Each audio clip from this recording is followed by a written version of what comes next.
السلام علیکم۔ اللہ تعالیٰ نے اسلام کے لیے اور آخری نبوت کے لیے عرب کا انتخاب کیوں کیا؟ اس پر مزید بات کرتے ہوئے یہ جاننا بھی ضروری ہے کہ عرب کا جغرافیہ انتہائی اہمیت کا حامل ہے۔ عرب بالکل یورپ اور اس وقت کی دو مشہور اور بڑی طاقتیں ایران اور رومی طاقت کے بالکل وسط میں تھا، جس کی وجہ سے یہ چیز انتہائی سودمند تھی کہ عرب ہی کو ہی اس منصب سے نوازا جائے۔ بنیادی طور پر کرۂ ارض پر سب سے بڑا جزیرہ نما خطہ عرب ہے، جس کا رقبہ براعظم یورپ کے کل رقبے کے 23 حصے کے برابر ہے۔ عمومی طور پر یہاں رہنے والے لوگ اسے عربوں کا جزیرہ یعنی دی آئی لینڈ آف دا عرب کے نام سے موسوم کرتے ہیں۔ جزیرہ نما عرب جنوب مغربی ایشیا ساؤتھ ویسٹ کی ایک بنیادی ارضیاتی تشکیل پرائمری جیولوجیکل فارمیشن ہے۔ قدیم جوریسک عہد میں ہی بحر ہند، انڈین اوشن کے گہرے سمندر اور خلیج فارس کی پٹی نے ہی عرب کو خطہ ہندوستان سے اور خطہ فارس سے الگ کر کے ایک جزیرہ نما کی شکل دی تھی۔ اس دور کی پہاڑی تشکیل آج بھی عمان کی ساحلی پٹی پر دیکھی جا سکتی ہے۔ دنیا کے موجودہ نقشے میں جزیرہ نما عرب 13 ڈگری سے 32 ڈگری عرض البلد شمال اور 32 ڈگری سے 60 ڈگری طول البلد مشرق کے درمیان واقع ہے۔ اس عظیم صحرائی پٹی کا ایک حصہ سمجھا جاتا ہے جو بحر اوقیانوس سے شمال مغربی افریقہ کے ساحل کے قریب سے ہوتی ہوئی جنوب مغربی ہندوستان کے صحرائے تھر تک پھیلی ہوئی ہے۔ یہ اسی طرح کی کلمی چٹانوں سے یعنی کرسٹلن راک سے بنا ہوا ہے جو اسی دور میں تیار ہوئی تھیں، جس دور میں کوہ الپت کے پہاڑی سلسلے میں یہی عمل وقوع پذیر ہوا تھا۔ جزیرہ نما ہونے کے سبب عرب کے 3 اطراف میں پانی ہے۔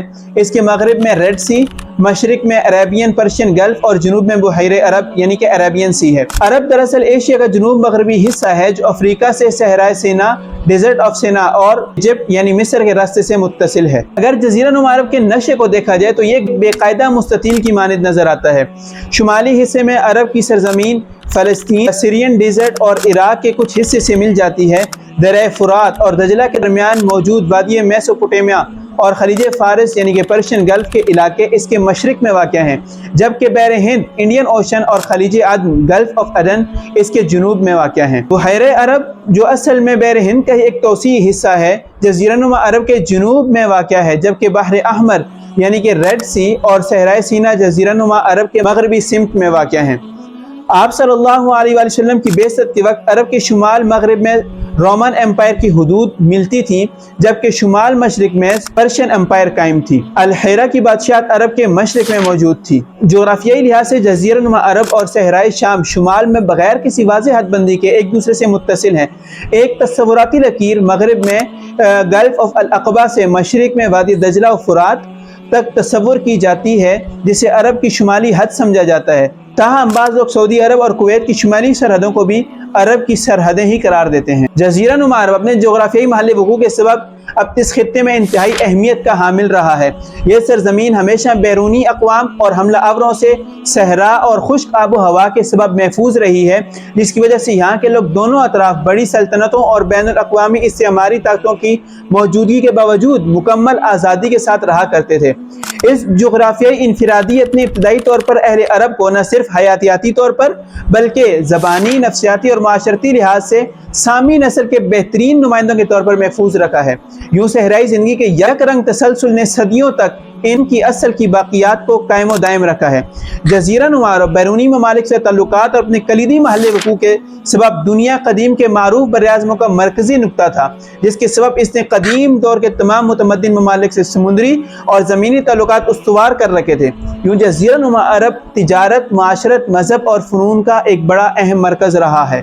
قدیم دور سے خطہ عرب اس کرۂ ارض پر جنم لینے والی قدیم ترین انسانی تہذیبوں کا قریبی ہمسایہ رہا ہے، جس میں بابلی تہذیب، فارسی، شمال مشرق اور مغرب میں سندھ کی تہذیب، مغرب میں وادی نیل کی تہذیب، شمال میں فنیشیائی اور آشوری تہذیب اور مغرب و شمال مشرق میں چینی تہذیبیں شامل ہیں۔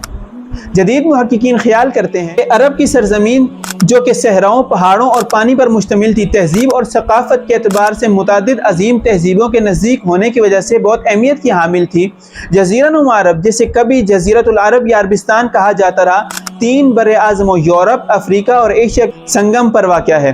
یہ خطہ خشکی اور سمندر دونوں رستوں ان خطوں سے جڑا ہوا تھا اور اس کا شمال مغربی حصہ براعظم افریقہ میں داخل ہونے کا راستہ بھی دیتا تھا۔ قدیم زمانے میں لوگ مکہ مکرمہ کو ناف الارض کہا کرتے تھے، یعنی زمین کا مرکز کہا جاتا تھا۔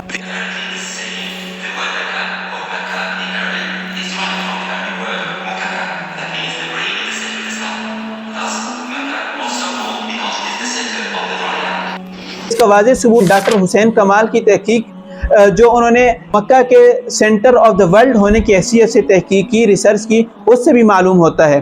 خطہ عرب اپنے محل وقوع اور مرکزی تجارتی حیثیت کے اعتبار سے مرکز زمین قرار دیا گیا تھا۔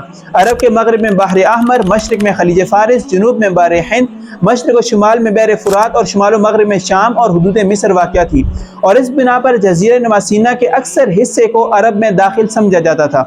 جزیرہ نما عرب کا کل رقبہ تقریباً 12 لاکھ مربع میل ہے، جو تقریباً 31 لاکھ مربع کلومیٹر بنتا ہے۔ ریڈ سی کی پٹی تقریباً 1200 میل یعنی 1900 کلومیٹر، جبکہ جنوب میں یمن اور عمان تک اس کی زیادہ سے زیادہ چوڑائی 1300 میل یعنی 2100 کلومیٹر ہے۔ سقوطرہ کا جزیرہ بحر ہند میں جزیرہ نما عرب سے جنوب مشرقی سمت میں 200 میل کے فاصلے پر واقع ہے۔ اس کا عرب سے مضبوط جغرافیائی تعلق اور سیاسی طور پر یہ یمن کا حصہ تصور کیا جاتا ہے۔ موجودہ دور میں جزیرہ نما عرب سیاسی تفریق کی وجہ سے متعدد ریاستوں میں تقسیم ہے۔